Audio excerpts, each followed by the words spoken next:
Jeudi du 25 juin 2009, le chanteur Michael Jackson meurt à l'âge de 50 ans. Les circonstances de sa mort soulèvent un torrent de questionnements, d'enquêtes et d'accusations. Les fans sont dévastés.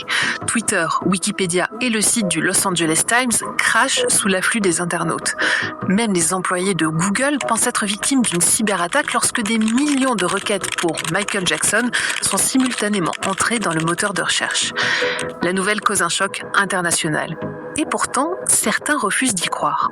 Dans les mois puis les années qui suivent, des dizaines de photos sont postées, des centaines de vidéos publiées, des milliers de messages échangés sur les forums par des gens qui sont persuadés que Michael Jackson est toujours vivant.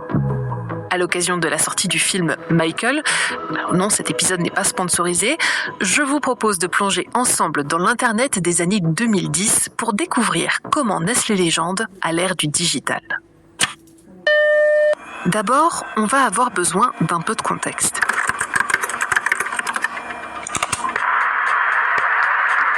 En 1984, lors du tournage d'une pub pour Pepsi, un accident bouleverse la vie de Michael Jackson. Alors qu'il est en train de descendre d'une estrade, une explosion pyrotechnique met le feu à ses cheveux. L'artiste est immédiatement entouré de toute son équipe, mais il est déjà trop tard. Son crâne a subi des brûlures au second degré, nécessitant la prise d'opioïdes, de puissants analgésiques, pour calmer la douleur. Par la suite, Michael Jackson passe plusieurs fois sous le scalpel des médecins pour tenter de réparer la zone brûlée, prolongeant son calvaire de plusieurs années. Petit à petit, le chanteur développe une addiction aux antidouleurs. En 1993, il réalise un séjour dans un centre de désintoxication, mais sa rémission est de courte durée. En 1999, un second accident le fait replonger dans les opioïdes. Au cours d'un concert de charité à Munich, une erreur technique fait chuter la plateforme sur laquelle il se trouve de plus d'une dizaine de mètres. Jackson, comme le grand performeur qu'il est, continue de chanter comme si de rien n'était, mais il s'est quand même fait une entorse à la cheville et sa colonne vertébrale a subi des dommages sévères.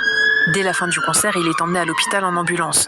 On lui administre un nouveau traitement d'antidouleur et le roi de la pop retombe dans son addiction passée. En parallèle, son entourage découvre que Michael Jackson est devenu insomniaque. Électrisé par ses concerts et ses répétitions, il est de plus en plus incapable de trouver le sommeil autrement qu'artificiellement. Lorsque les somnifères ne lui suffisent plus, il recrute un anesthésiste qui le suivra partout où il ira.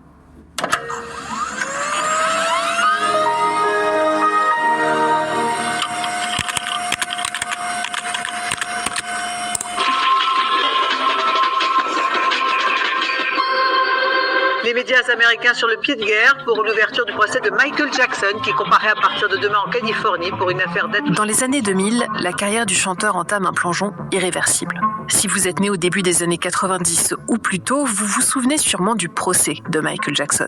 Accusé par plusieurs victimes d'abus sur des mineurs, l'artiste tombe brutalement de son piédestal. Même si aucune charge n'est officiellement retenue contre lui, son image publique prend un coup considérable. Son nom est étalé dans tous les journaux du monde et dans de nombreux foyers, il prendra une connotation peu enviable. En réponse à ces événements, le chanteur s'échappe d'abord à l'étranger, puis il finit par se replier dans sa résidence de Neverland en Californie. Il devient renfermé, son comportement erratique. Sa famille et ses amis s'inquiètent de son état mental. Jackson doit également faire face à d'importantes pressions financières. Son dernier album date de 2001, son dernier concert de 2002, et pendant ce temps-là, ses dettes continuent de croître. À sa mort, elles atteindront un total de 500 millions de dollars. L'artiste a besoin de signer un deal et rapidement. Entre en scène AEG Live, un organisateur de concerts qui souhaite organiser un dernier comeback, la fameuse tournée This Is It.